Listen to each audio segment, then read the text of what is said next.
Bismillahirrahmanirrahim. Assalamualaikum warahmatullahi wabarakatuh.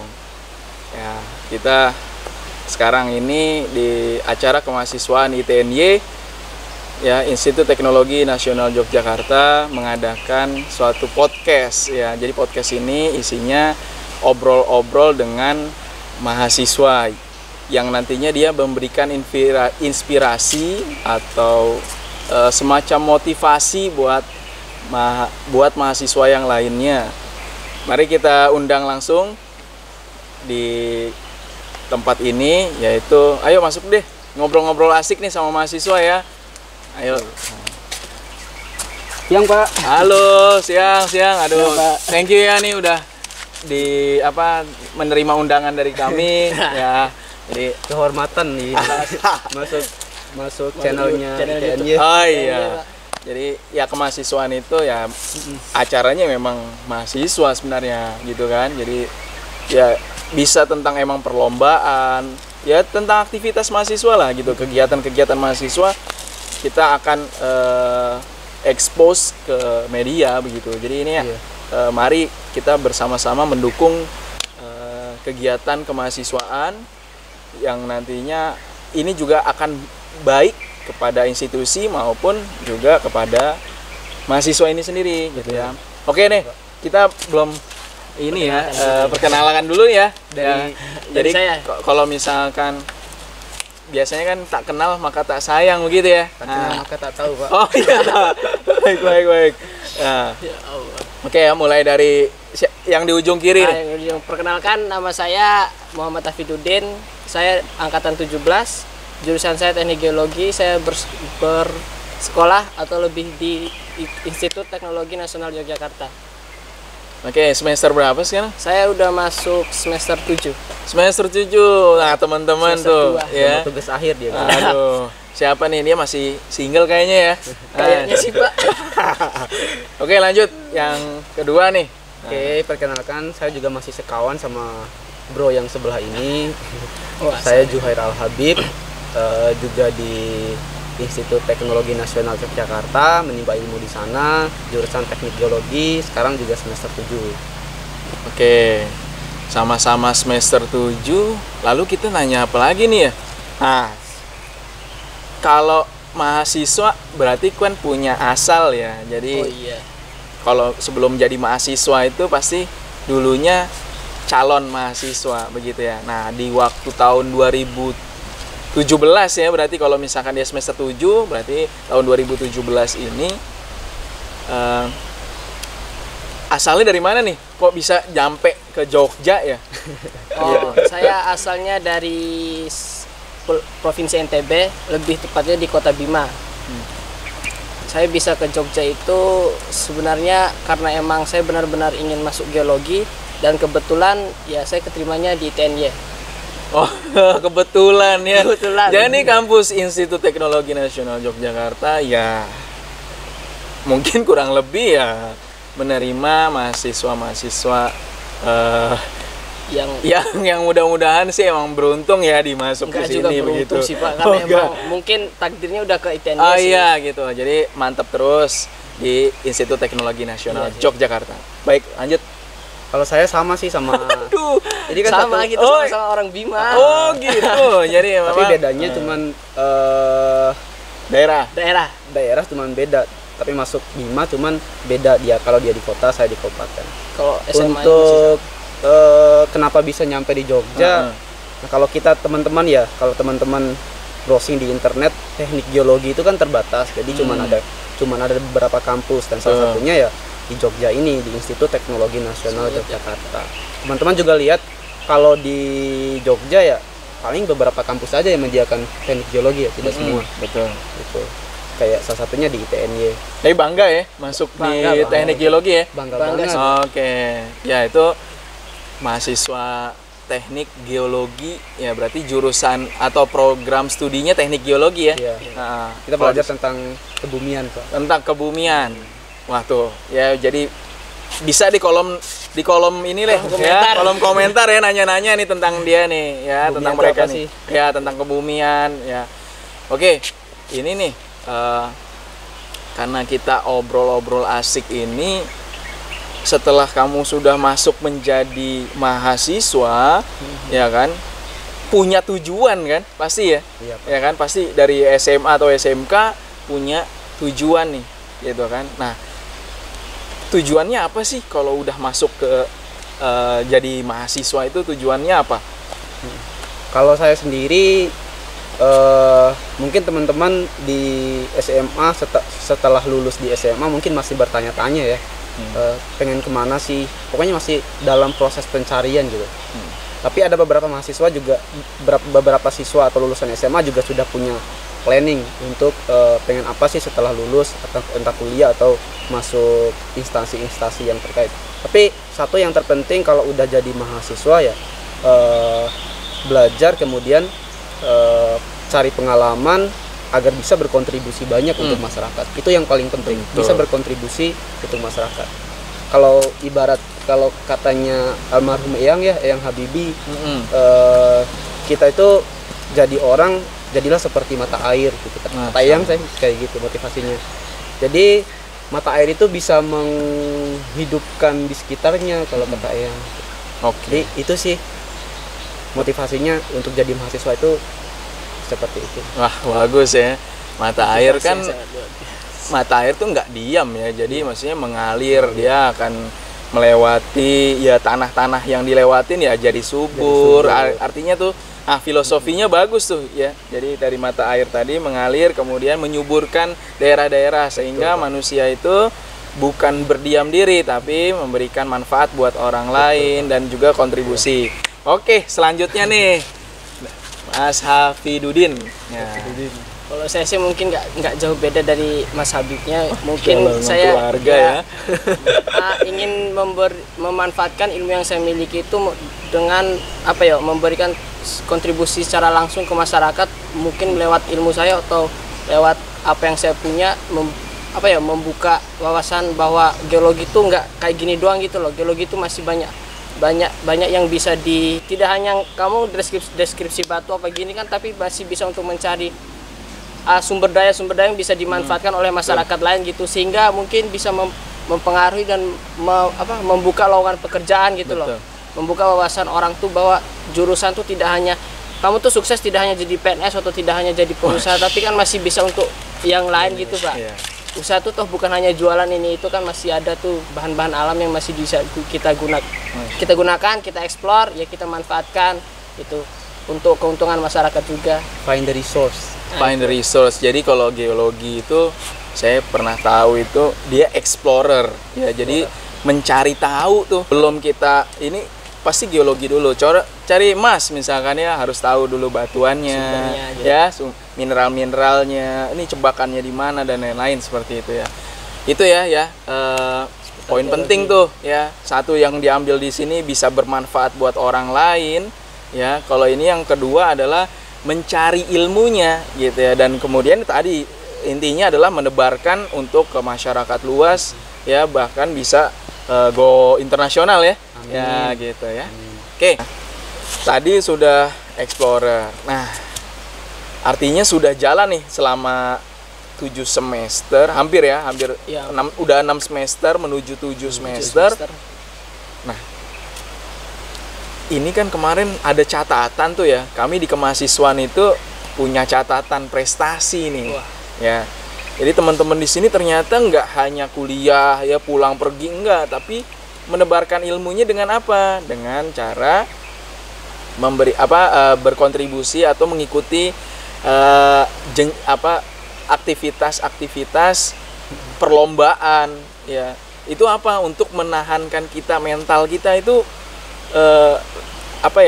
diuji itu bukan hanya kita mengambil kuliah, dapat kerja dan lainnya, bukan. Tapi ketika prestasi itu, misalkan ikut ajang perlombaan ya, ajang perlombaan itu bukan semurni-murni cuman keilmuan dituangkan, bukan. Tapi dia mental juga, presentasinya bagaimana, ya bertemu dengan masyarakat. Nah ini unik nih ya, mereka ini aktivitas lombanya itu lebih ke pengabdian gitu. Tadi udah disebutin nih sama Mas Hafid juga ya, bahwa ada pengabdian. Nah sekarang lomba seperti apa, kemudian pengalamannya seperti apa yang kamu lakukan, yang teman-teman lakukan itu, sehingga kemarin itu di tahun 2018 ya, di tahun 2000 tuh jenjangnya berapa? 2017 masuk, 2018 sudah meraih prestasi, yaitu lolos didanai oleh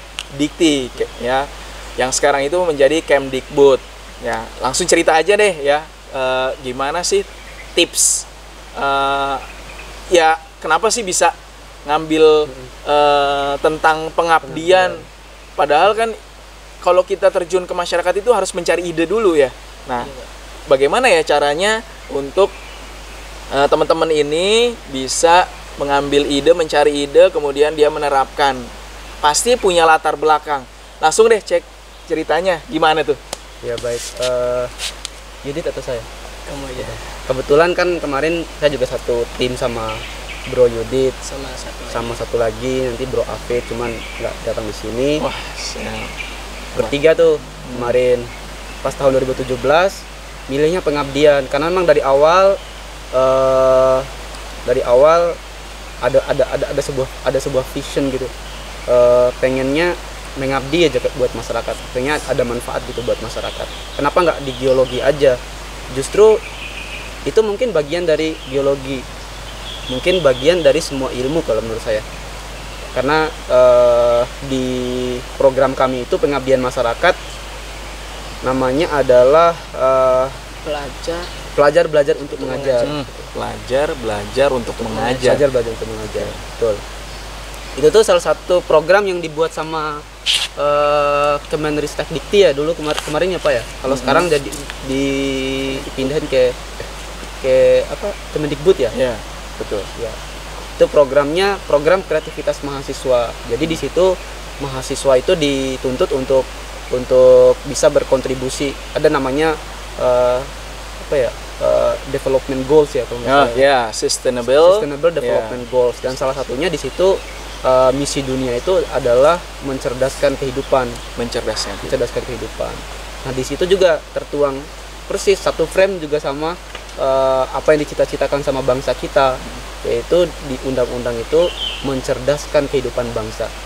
Jadi di situ tuh kayak tersirat gitu loh Pak, bahwa mencerdaskan kehidupan bangsa itu bukan hanya tugas seorang guru. Ya guru memang itu sebuah profesi, tetapi mencerdaskan adalah tugas moral setiap anak bangsa. Jadi kenapa kami ambil pengabdian masyarakat ke bagian pendidikan, ya karena itu. Karena tugas setiap kita orang terdidik adalah mencerdaskan kehidupan bangsa. Di situ sih Pak.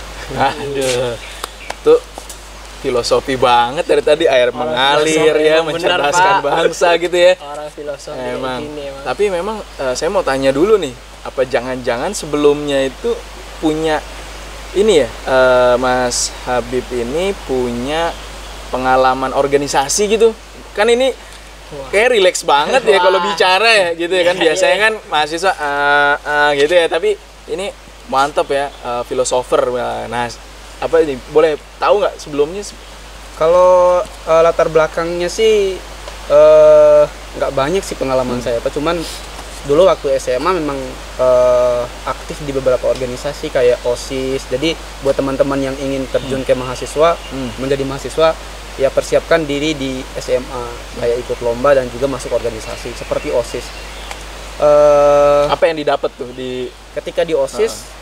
Dulu saya jadi sekretaris, jadi ketua OSIS juga. Kemudian juga ikut mewakili provinsi saya ya dulu. Waktu SMA itu jadi perwakilan OSIS prestasi se-Indonesia. Jadi pernah ikut itu, kemudian bertemu sama orang-orang hebat gitu loh. Makanya jadi makin motivasi lagi tuh. Makin termotivasi gitu. Jadi ada dalam satu konsep yang kita bikin itu ya, di pelajar-pelajar untuk mengajar itu ada opini menjadi realita, dan salah satu opini menjadi realita itu ada bagiannya namanya imitasi. Jadi kemampuan kita melihat prestasi orang lain kemudian kita tiru. Itu adalah imitasi gitu ya. Jadi menurut saya tapi bukan mencontek ya. Bukan mencontek, tapi ya. Meniru hal-hal baik yang ada gitu. Jadi memang dulu saya sering ikut organisasi seperti itu dulu pas SMA. Gitu. Oke, teman-teman, ya. Itu bisa diambil nih. Jadi kalau misalkan di waktu sekolah ya, itu tuh jangan menutup diri, justru ayo berkomunikasi dengan teman-temannya, ya, berkumpul dengan orang-orang yang baik tentunya akan menjadi termotivasi. Tadi imitasi, ya kan? Jadi udah banyak nih kata-kata yang menarik nih, ya. Nah, kan? Nah, coba kalau misalkan Mas Hafid ini kan ikut lomba juga ya, berpartner juga nih. Ya, Pak. Nah, bagaimana sih memanage berdua atau bertiga dengan Mas Hafid ya, Muhammad Taufik ya, yang disebutkan tadi kita sudah sempat bicara sebelumnya gitu. Nah, itu gimana? Kan kamu tim ya. Iya. Jadi tadi kalau judulnya itu adalah belajar untuk mengajar. Nah, itu unsur-unsur apa aja ya yang terlibat di situ ya? Kan katanya belajar untuk mengajar. Nah, apa yang ini? Yang mengikuti atau yang ada dalam kegiatan kami itu tuh lebih ke mahasiswanya, terus anak SMA, terus yang menjadi targetnya atau objeknya itu anak SD yang ada di sekitar pinggiran-pinggiran daerah Jogja. Yang tertinggal, yang kurang mungkin yang benar-benar butuh akan yang namanya pengajar yang bermutu gitu loh. Kami sebagai mahasiswa ya sadar kami punya ilmu.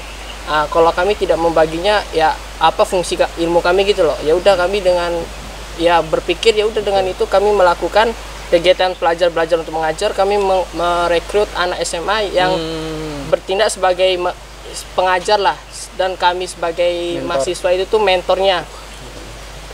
Di situ juga kami kerjasama antara anak SMA dan kami sebagai mahasiswa untuk mengajar, mendidik yang lebih tidak seperti guru sih, lebih memotivasi mereka biar mereka tuh termotivasi untuk lebih baik lagi ke depannya, belajarnya lebih baik, lebih giat dengan metode-metode belajar yang tidak terlalu membosankan. Betul. Ada kadang bermain, bercerita atau seperti itulah, seputar hal-hal gitu yang membuat mereka tuh belajarnya lebih asik gitu loh. Tidak terlalu kaku gitu lebih tepatnya.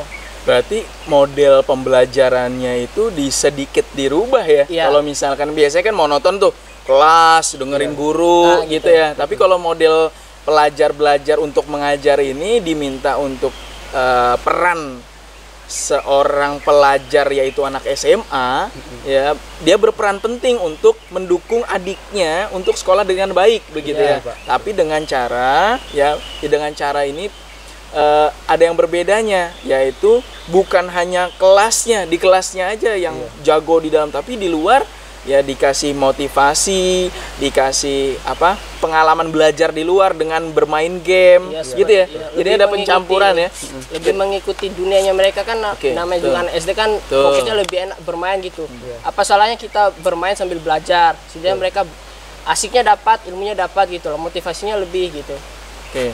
Kalau seperti itu kan desain tuh ada guru ya. Iya. Nah, bagaimana cara teman-teman itu, ini ada model pembelajaran seperti ini yang kamu create ya, belajar untuk mengajar itu menjelaskan kepada gurunya gitu. Ini kan guru juga punya peran harusnya kan?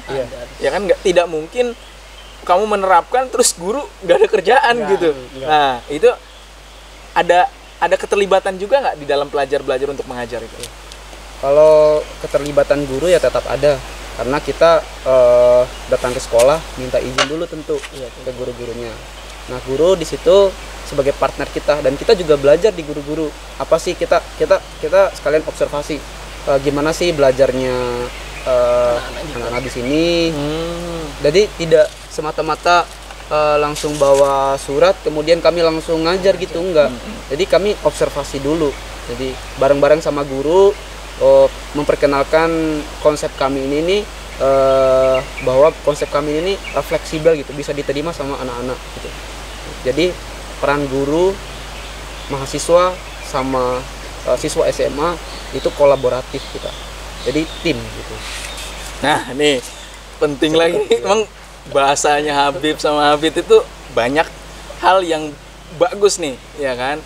Yaitu adalah ya, jadi ini mahasiswa ya tadi ya yang bergerak seperti ini ya, melakukan pengabdian ya, itu kita udah mengenal alur ya. Jadi alur, kalau bahasa misalkan penelitian ya, jadi pengabdian gitu ya, itu punya alur ya, dari mulai pengambilan data ya. Tapi sebelum ada pengambilan data ya, itu dilihat dulu. Misalkan contoh pendidikan di Indonesia itu seperti apa ya di tingkat SD, khususnya di daerah terpencil yang memang kualitas guru-gurunya juga terbatas gitu, jumlahnya juga terbatas dan siswanya juga terbatas juga karena kesulitan untuk biaya sekolah dan lain-lain begitu. Nah, dengan adanya tim dari pelajar-belajar untuk mengajar ya, itu berlatih tuh tadi ya, mulai dari mengumpulkan ide tadi, pengalaman pendidikan yang ada di Indonesia khususnya di SD dan tingkat terpencil, daerah terpencil. Kemudian yang kedua adalah observasi ya, observasi data itu penting Riset. ya, jadi perlu di riset dulu sebelum kita kecemplung atau terjun langsung bertemu dengan objeknya. Tapi kita perlu juga observasi, melihat dulu ya. Jadi meninjau ulang lagi, bener nggak penerapan metode kita begini, bener nggak begitu. Nah, masuk ke baru ke apa? Actionnya gitu. Action. Jadi tadi ada tutor, iya kan? Jadi pementor menghasilkan tutor. Ya, tutornya ini adalah pelajar itu. Jadi mungkin setelah itu kamu memberikan mentor kepada, jadi dikumpulkan dulu ya berarti kan? Dikumpulkan dulu pelajar SMA-nya untuk dididik teman-teman, gitu ya, agar dia satu visi dan satu misi, kemudian memberikan tahu ya manfaatnya pelajar itu untuk mengajar si anak SD itu bagaimana begitu ya? Iya. Kira-kira alurnya mungkin seperti ini Pak, kalau saya ceritakan ya. Boleh. Tahap-tahapannya ketika kita action sebelum action ya. Jadi pastinya kita observasi terlebih dahulu, benar tadi yang dibilang sama Pak Rizky. Jadi kita observasi dulu. Observasinya mulai dari, bayangkan sebuah segitiga. Bayangkan teman-teman, bayangkan sebuah segitiga. Kita observasi mulai dari bawah hingga mengerucut sampai atas. Kita ketemu masalahnya di atas. Nah, kita lihat masalah yang di Indonesia itu apa sih masalahnya yang paling besar? Tentu pendidikan paling besar. Dilihatnya dari mana? Data-data yang dikeluarkan sama pusat-pusat pengkajian data. Kayak kemarin ada UKG kan, uji kompetensi guru. Uji kompetensi guru itu menghasilkan data bahwa kualitas guru di Indonesia itu memang rata-rata di bawah ya. Kalau dilihat. Kemudian problem yang paling banyak menerima masalah itu bukan di SMA atau enggak di SMP, tapi malah di SD gitu. Apa kekurangannya? Kekurangan guru. Betul tadi kan, karena daerah pelosok, bukan kualitas ya, jadi kuantitasnya itu sedikit. Orang yang berminat untuk terlibat langsung di pelosok itu kan semakin kecil. Orang inginnya kan gaji besar gitu ya. Jadi tidak malah mendukung untuk undang-undang yang tadi ya. Jadi kan mencerdaskan anak bangsa itu ya harusnya dari sedini mungkin pendidikannya gitu ya. Bukan pendidikan itu hanya di kuliah aja gitu. Justru melihat karakter mahasiswa itu kan bisa dari dulu latar belakang pendidikannya seperti apa. Bisa begitu ya? Bisa. Oke.